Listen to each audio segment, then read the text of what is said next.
Tetapi barang siapa orang yang menasihati orang di hadapan khalayak ramai, marahin orang di hadapan ayat, faqad syanahu, yang sebenarnya dia bukan memperbaiki keadaan, tapi menghancurkan keadaan, memperjelek keadaan, memperburuk keadaan. Nah, kalau muncul orang-orang yang model begini, yang ngajak debat, yang katanya mau ngajak debat, kalau debat sama dia yang ada debat kusir. Anda ada, di hadis tidak ada. Yang ada hanya di Indonesia, Beb. Antum itu bukan orang sini. Ngaji dulu, yang alim dulu, ya. Ayo kalau mau debat sama saya, ayo. Bismillahirrahmanirrahim. Alhamdulillah. Assalamualaikum warahmatullahi wabarakatuh. Waalaikumsalam warahmatullahi wabarakatuh. Mungkin gini, Beb. Banyak orang-orang yang rindu, kangen sama kita. Soalnya banyak netizen-netizen dia kayaknya akhirnya panas dengan konten kita, Beb. Panas mereka. Apa itu Syahral? Apa itu Umar? Apa ini Taufik? Gitu. Ah, biasalah netizen gitu, Beb. Yang mereka itu merasakan benar katanya. Namun, Beb, pada kesempatan ini Ana mau nunjukin video sama antum. Itu video ini yang orang ini kayaknya udah dengki banget gitu sama Habib Taufik Asgaf serta dengan para habaib, bahkan suruh nyuruh terus agar habaib itu tes DNA begitu, Beb. Nah, sebelumnya Ana mau nunjukin videonya, Beb. Mau lihat nggak? Boleh, Beb. Boleh. Nah, kita tontonkan nih videonya nih. Kita tontonkan.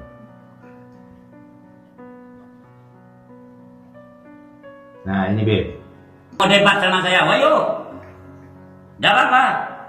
Wah, ini ahlul bait. Ahlul bait mana? Ahlul bait itu tidak ada setelah Sayyidina Husain itu. Coba dilihat di kitab At-Tirmidzi, kitabnya Imam At-Tabrani. Waduh, ini bahaya, ini doktrin-doktrin ini. Makanya sebagian ngaji ya, terutama anak bangsa Indonesia ini yang pribumi ini, yang ngaji anak-anaknya biar tahu ini masalah ini nanti. Ini bisa membuat kafir, membuat murtad nanti. Kalau tidak kembali kepada agama dan hadis. Hanya tolong teman-teman yang di NU, teman-teman yang di Muhammadiyah, ulama-ulama kita ini, jangan diam ini. Jangan diam. Ayo bangkit, jawab mereka itu. Kalau perlu debat dia di tengah lapangan sana.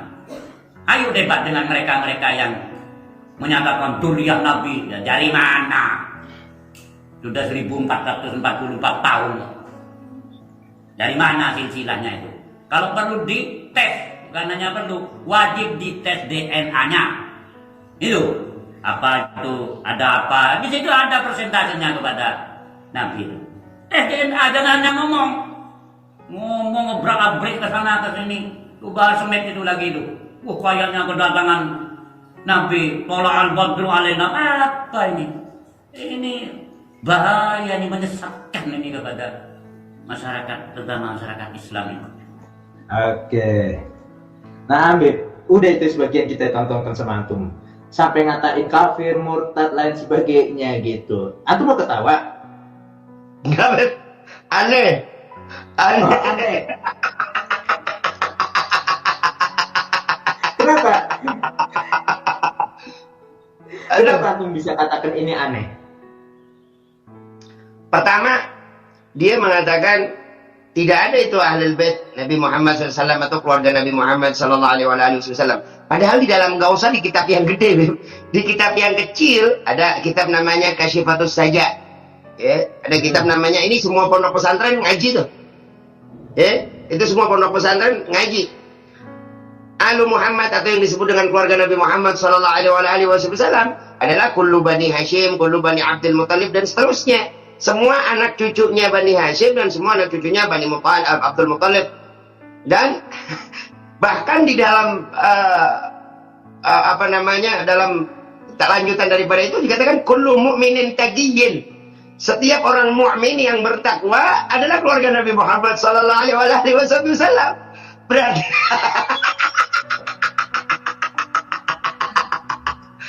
kalau dalam kitab-kitab dalam kitab-kitab yang biasa dibaca ya, di dalam kitab-kitab Kasyifatus Saja banyak sekali bertebaran. Nggak usah kitab yang gede lah, kitab kecil lah. Kita bicara Kasyifatus Saja itu kan Dia dikatakan kullu mu'minin min Bani Hashim. Setiap orang mukmin dari keluarga Bani Hashim, keluarga Bani Abdul Muttalib, bahkan kullu mu'minin taqiyyin. Setiap orang mukmin yang bertakwa adalah keluarga bagi-bagi dari Nabi Muhammad sallallahu alaihi wasallam. Jadi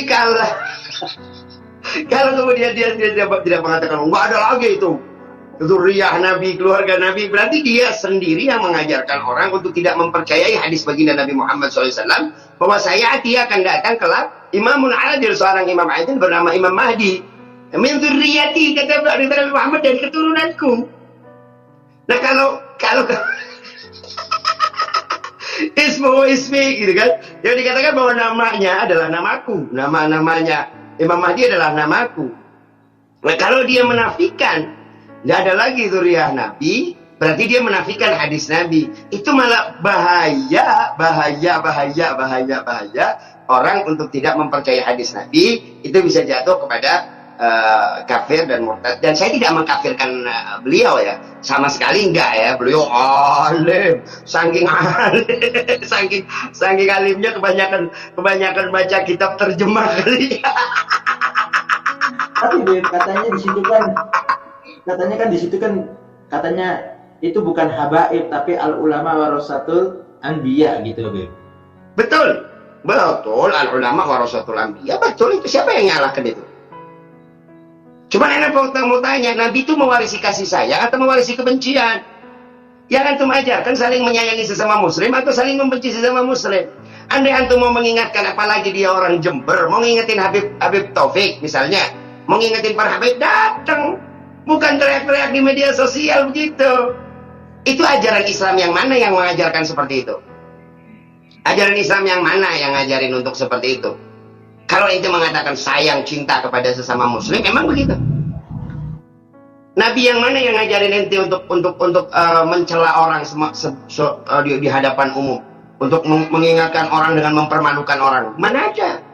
Tidak ada. Imam Asy-Syafi'i radhiyallahu taala anhu, beliau berkata, barang siapa yang dia menasihati saudaranya dalam keadaan bersendiri, artinya nggak di depan banyak orang, faqad zanahu, maka dia memang memperbaiki. Tetapi barang siapa orang yang menasihati orang di hadapan khalayak ramai, marahin orang di hadapan ayat, faqad syanahu, yang sebenarnya dia bukan memperbaiki keadaan, tapi menghancurkan keadaan, memperjelek keadaan, memperburuk keadaan. Nah kalau muncul orang-orang yang model begini yang ngajak debat, yang katanya mau ngajak debat, kalau debat sama dia yang ada debat kusir. Itu debat sama anak gua aja dah, jangan sama gue. Tapi itu kiai katanya punya pondok gitu, Beb. Ya terus kenapa kalau punya pondok? Kita dari kiai tersebut lewat video ini takutnya kita diomongin nggak sopan santun. Enggak, kita enggak mengkritik. Anda tidak mengkritik rejal. Kita mengcounter. Ini rojul, hadar rojul, laki-laki ini melempar melempar kalam di media sosial dengan kalimat bisa menjadi kafir karena mempercayai zuriyah Nabi. Ini dalilnya mana, Pak? Jadi gitu. Di dalam kitab Ihyaul Mayyit, Anda kasih tahu, dia pasti ngaji nih. Kitab Ihyaul Mayyit karangan Imam As-Suyuti radhiyallahu taala anhu wa ardhahu, beliau mengatakan bahwa di situ di dalam kitab disebut Ihyaul Mayyit fi Fadhaili Ahlil Bait, tentang keutamaan keluarga Nabi Muhammad sallallahu alaihi wasallam. Di sini dikatakan bahwa siapakah man ahlu baitika ya Rasulullah? Siapakah keluargamu ya Rasulullah? Yang diharamkan, alladzi harrama alaihimus shadaqah, yang diharamkan atas mereka sedekah. Apa jawab Nabi? Kullu bani Hashim wa kullu bani Abdul Muttalib. Kullu al-mu'min, kullu. Nanti kullu apa enggak lu? Kullu. Aduh. Bapak. Berarti termasuk, Beb, sebelum kita tutup nih yang ini, berarti ini bahaya, Beb. Jika memang sangat berbahaya. Ini golongan takfiri model baru, Beb. Astagfirullahaladzim, main kafir-kafir aja Beb, berarti ya? Iya, ini takfiri model baru. Ini takfiri gampang sekali mengkafirkan. Hati-hati. Muhammadiyah, Beb. Tadi ada ucapannya ngajak NU dan Muhammadiyah untuk bersuara terkait Habib-Habib ini. Nah, ini namanya adu domba. NU dan Muhammadiyah sudah bersuara, bahkan ketua PBNU sudah bersuara bahwa Ba'alawi adalah keluarga Nabi. Kurang apa lagi? Makanya punya kuping buat dengerin, punya mata buat ngeliat. Itu kuping dikasih sama Allah buat ngedengerin, bukan buat cantelan. Makanya kuping jangan dijadikan cantelan wajan. Dasar AC bodol.